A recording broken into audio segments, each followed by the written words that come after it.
Hey, what's up everybody? This is Muth24, and today I'm going to be continuing my look at the Venom trade backs. I'm going to be looking at the third and fourth proper entries in the Venom collection, although as I mentioned in the Spider Island review, there are some issues in there that tie into the larger Venom story. The interesting thing about these two volumes is that while they're a little bit smaller than the previous volumes, especially Circle of Four, that they continue stories that were set out from early on. Savage 6 continues the story of the Crime Master and all of his henchmen, as you can see there on the front, and Devil's Pack continues the story that was sort of started at the end of Circle of Four with introducing Damon Hellstrom and all these sort of weird, dark, mystical elements that are a bit unusual for Spider-Man, and not that they haven't been there before, but I think mesh really well with Venom, if not slightly weird compared to some of the other stuff. But, you know, in Circle of Four, we had Ghost Rider and, like, these Demons of Hell and Red Hulk and all those X-23 and all this crazy stuff kind of mashing together. So it's a little bit more toned down from that in terms of its craziness and in terms of its bizarreness. But I'll get more into that in a bit. So starting off here with Savage 6. Savage 6, as its name implies, is basically Venom's equivalent of the Sinister Six. It doesn't have quite as much of a reputation per se, but I think that the characters that they work into this work really well in that sort of darker, sometimes creepier, and definitely more adult-oriented world that they've crafted for Venom here. Because while Spider-Man's pretty kid-friendly and sometimes goes into a little bit darker territory, the Venom comics have always been like a T+ rating for the comic storylines. You know, talking more 15 on up, if we're being completely honest with that. You know, it's definitely more violent. There's more blood and kind of gross enemy designs in a good way. Jack-o'-lantern's way that he kills enemies, you know, by kind of burning out the insides of their heads. Really disturbing, but it makes him interesting in terms of the way that he, you know, takes out his enemies and takes out his victims and all that. So you have him back as sort of the main villain, the main antagonist to Venom here, and he's a very interesting recurring villain. And I like the way they handle him as a very crazy enemy, but one who knows how to push all the right buttons with Venom to get him to do things that he wants to see. Not necessarily things that Venom doesn't want to do, but things that Jack wants to see Venom do. Meanwhile, Crime Master's more of the, you know, man behind the curtain pulling the strings and everything. And we do see the return of the Human Fly, who's another just kind of gross, disturbing enemy. But we see the way that he learns to sort of play off of Venom's strategies and how he thinks Venom's going to respond to things. We also see Toxin show up, which is Eddie Brock's Eddie Brock being bonded to the Toxin symbiote. So it's, you know, the old Venom versus the new Venom, and it's interesting to see how they kind of clash with one another. But this volume does wrap up, for the most part, the storyline set in the first Venom volume. And so we're going to see some resolution with Crime Master and sort of this whole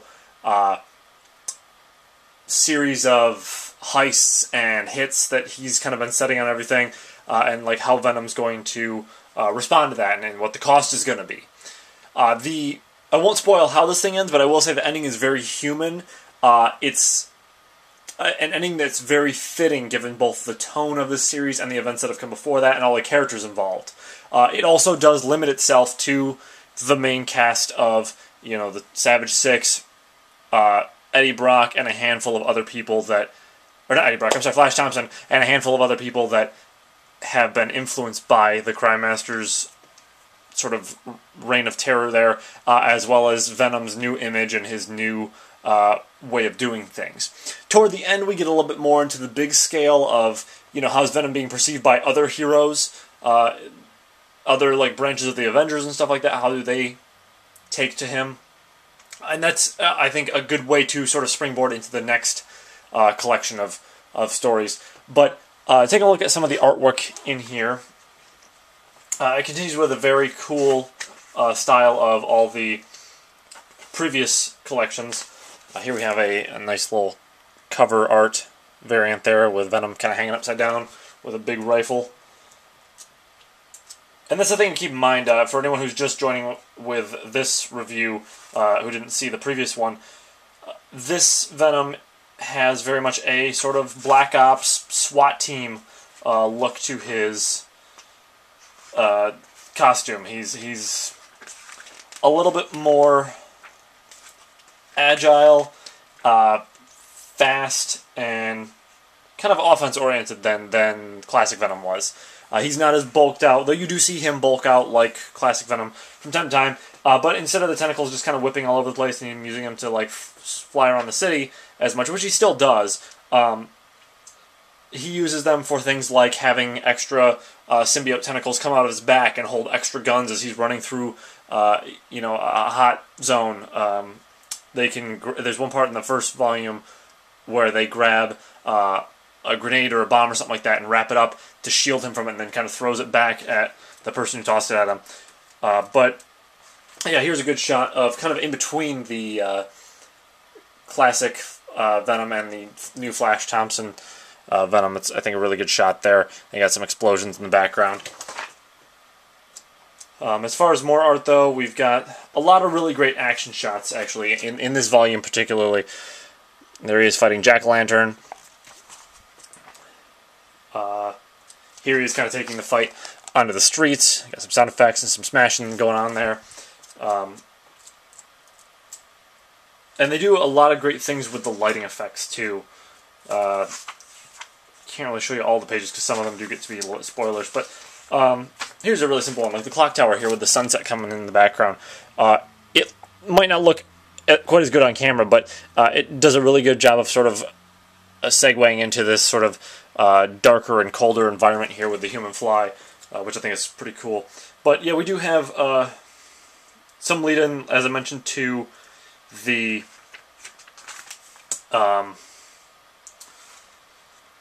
tying into like the larger world with the Avengers branches and all that, and like how is Flash Thompson perceived by his fellow heroes. But that's pretty much, this issue serves its purpose to wrap up the storyline started in the first Venom volume, which is good. I like series that do this sort of thing where it's the first volume focuses on one storyline, the second volume focuses on another storyline, the third volume comes back to that first storyline, the fourth volume goes back to that second storyline. I think a lot of times that works really well, especially with a series like this where it's focused so much on one character and his, not limited view on the world, but sort of his own bubble within the larger world. You know, with Spider-Man, you can keep throwing Doc Ock in here as you need to, and you can keep throwing Green Goblin and so on and so forth as it's convenient for the story. But with this one, you kind of have to be thinking 2-3 steps ahead when you're writing such a unique character like Flash Thompson, where he was previously a bully, then he lost his legs in war, and then came back and got to take up the opportunity of becoming the new Venom, this government agent Venom. And so there's a lot going on in his head, and we saw a lot of that actually in the previous volumes. But here's another cool little cover art variant there. Very stylized, lots of gunfire and explosion there. And this one in particular collects Venom's volume 15 through 22, which were written by Rick Remender and Colin Bunn. And with this next volume, Bunn takes over, and this collects Venom volumes 23 through 25 and 28 through 30. And as I mentioned, this one deals with Damien Hellstrom and sort of the pact that was made at the end of Circle of Four, and they do go over that in brief at the beginning of the collection here. So if you kind of forgot, or you are just starting with this one, there's a brief little overview of what happened there, which is cool. Nice to make it more accessible to new readers, or people who had maybe been a while since they read the last Venom issues. So we kind of start off with Venom encountering this cult that is associated with Hellstrom, and finding out what the proper ramifications or the full ramifications of his deal that he made with him at the end of Circle of Four would be. And then he ends up running into this this reporter, and basically there's a bunch of crazy, mystical, dark stuff that happens, as I mentioned before. We have Venom fighting less with supervillains or weird crime organizations and stuff like that, and more fighting with demonic beasts that are summoned forth. And it's a very interesting and different take on things. I don't know that I necessarily like this volume as a whole compared to some of the other ones, but it is exciting and different for the sake of being different.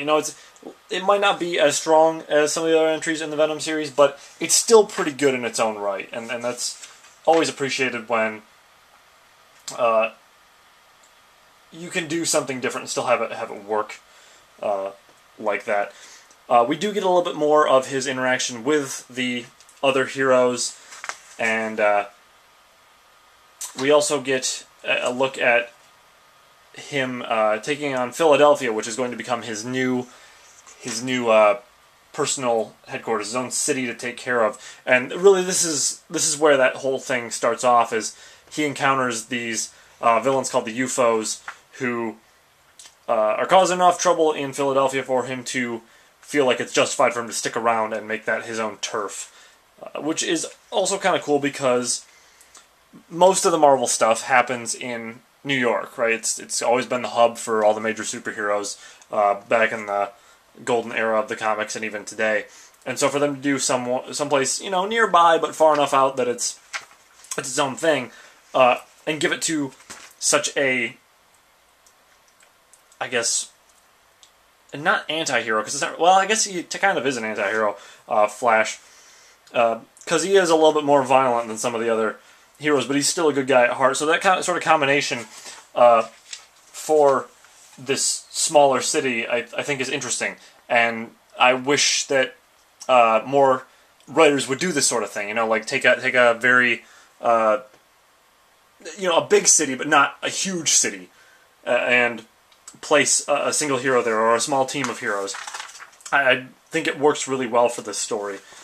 I know they did something similar with Moon Knight, and he's in Los Angeles, but that's I honestly don't know enough about Moon Knight to know if that's always been his turf or if that's just sort of a new thing in the recent comics. But as far as this volume goes, it's very good in setting up the stage for what's going to come later on.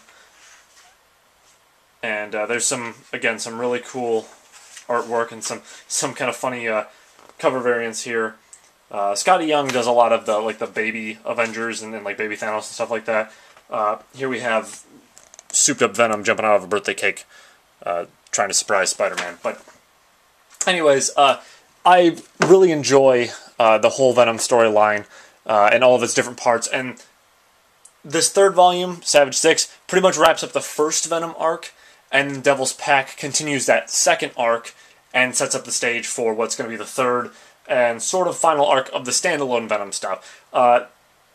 I believe Venom continues into the Thunderbolts series almost directly after this, and then I know that he's going to be involved in the Guardians of the Galaxy stuff. I haven't read the individual issues, I always wait for the trades, but I know he's going to be part of the Guardians stuff when that one releases, I think December or so.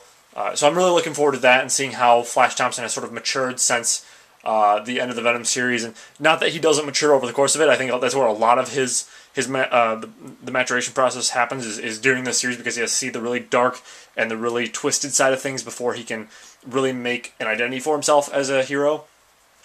But I'd be very interested to see where they go with that in the wacky cosmic Marvel side of things alongside Star-Lord and Gamora and Rocket and Groot and Drax.